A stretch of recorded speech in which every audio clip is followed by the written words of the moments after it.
back. So today we're doing just a quick, easy install.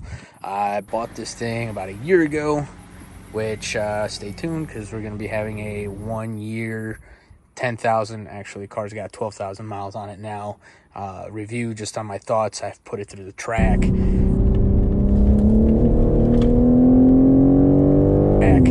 I've done the M driver's experience in the M4, so I've gotten quite a bit of wheel time at the actual track with this car.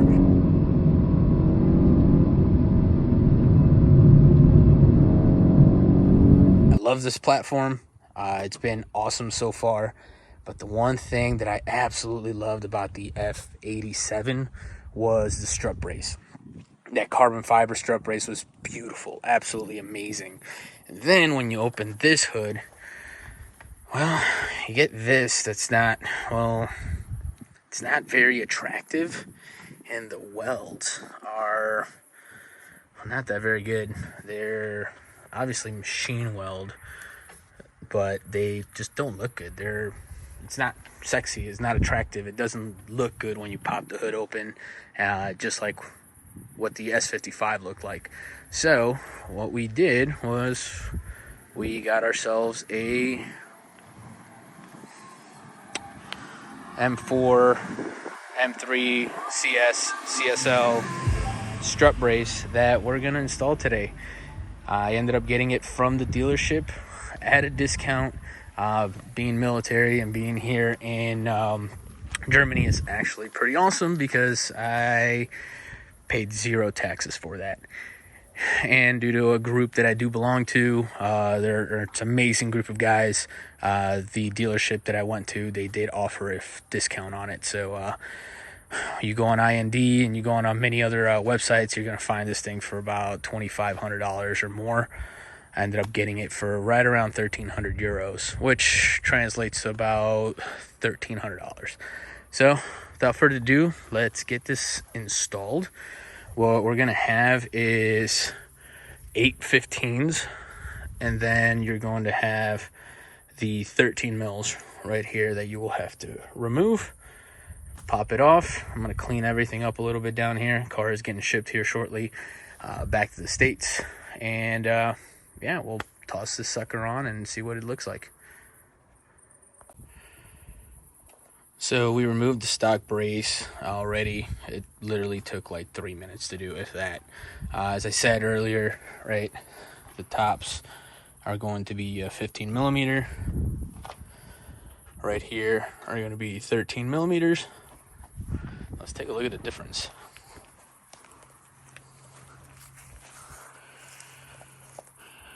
Definitely more sturdy. That feels quite a bit lighter. I don't know how much more lighter it would be, but I think this is going to look a lot better. All right, so we got the brace on. It was a little bit of a pain to get on, just because you do have to bring the engine bay under tension. When I removed the stock brace, it was a little bit difficult getting the V portion out. It wasn't difficult. It was just there was some tension in there. You can feel it was being tugged on a little bit. So once I removed that, it seems like it just relaxed everything, all the tension that is inside of this engine bay. So the trick to getting this brace on is actually starting with the top, kind of on an angle. Reason for that is because all of these holes are not going to line up. Again, you have to kind of bring the engine bay back in under tension. So you're going to go in at an angle, and you're going to slowly thread the 4 in the back. As you slowly start threading them in, equally on each side, it's going to start bringing the engine bay inward. And as it does that, the holes that were not lining up right here or back there are going to then line up, and you'll actually see the brace just fall into place, and it'll clank up here. Then at that point, you know that the brace is on. But then the other issue is these right here are kind of tough to get on, just because, again, you got to bring now the front end under tension. So leave these ones right here loose, and you're going to use the outer bolts, bring this front portion of the vehicle in. Slowly start threading them. It's going to be a little tough. You're going to feel some resistance. Due to that, it's going to feel like you're cross-threading it. You're not. So equally start screwing these ones in, and then you'll see that this one will line up. Once you've done that, put this one in, tighten it down, and then tighten the rest of everything in. It was a little bit of a pain just because I had to kind of figure it out as I was going. I'm used to the G80 M cars where you just throw the strut brace on over here, over there, and you just, takes all of 5 minutes to do. Whereas this one, I was very impressed at the fact that you do have to get the engine bay under tension.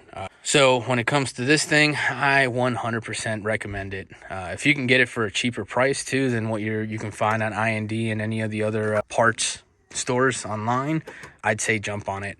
I have seen some that are really nice. You can get them in titanium, that burnt titanium look. Kies has a really nice carbon fiber one. I would say so far this one has been my favorite one, and it was great just trying to put it on and just seeing how BMW actually designed it to not be a strut brace but be an actual brace. It actually grabs this whole engine compartment and brings it in tighter. I have driven the car. I put this on last night and drove the car throughout the day today. I have to say that it's pretty crazy. I can feel the front end a bit more. I can feel more vibration in the steering wheel, so you're getting a little bit more feedback in the actual steering wheel.